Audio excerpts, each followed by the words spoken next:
Hi, my name is Taylor and this is my academic report based on a survey.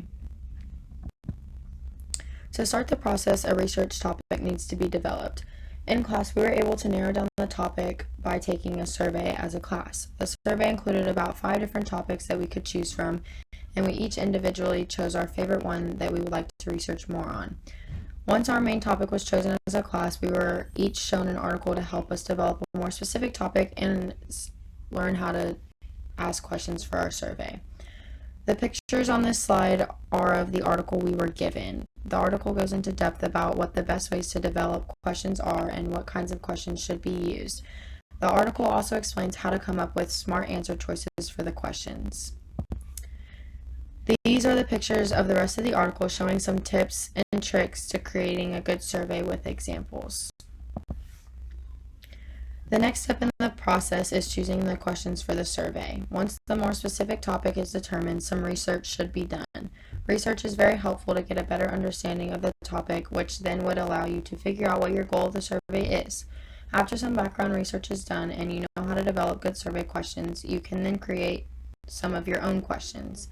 The first questions we created were just 3 basic questions that were on the topic that we chose as a class.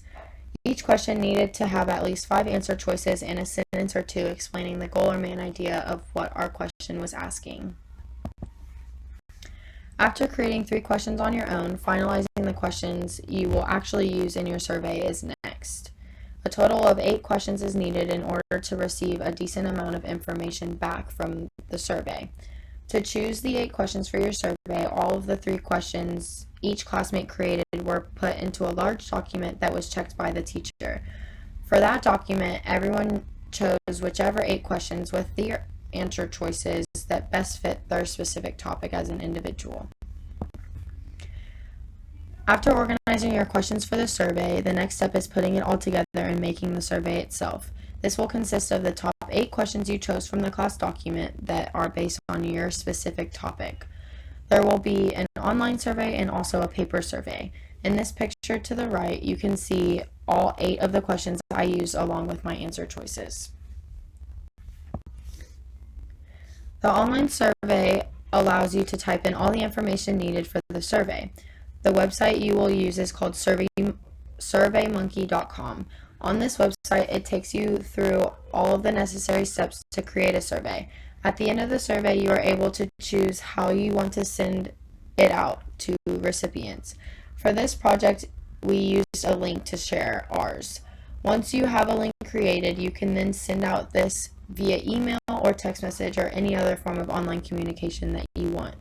With the link, you will need to write a message that explains to who you're sending it to, what the process is, why you're doing it, and what the survey is about. You can also add your own personal message at the end if you would like.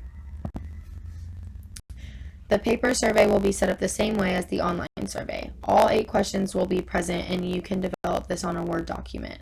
Add a title and the questions. Once the survey is complete on a Word document, you can print it out. You can see on this slideshow how mine was set up. This allows you to give the survey to people face to face. When giving the survey out, you will be able to explain in person the process and what the project and survey is about, so you don't need to add a message on the paper survey.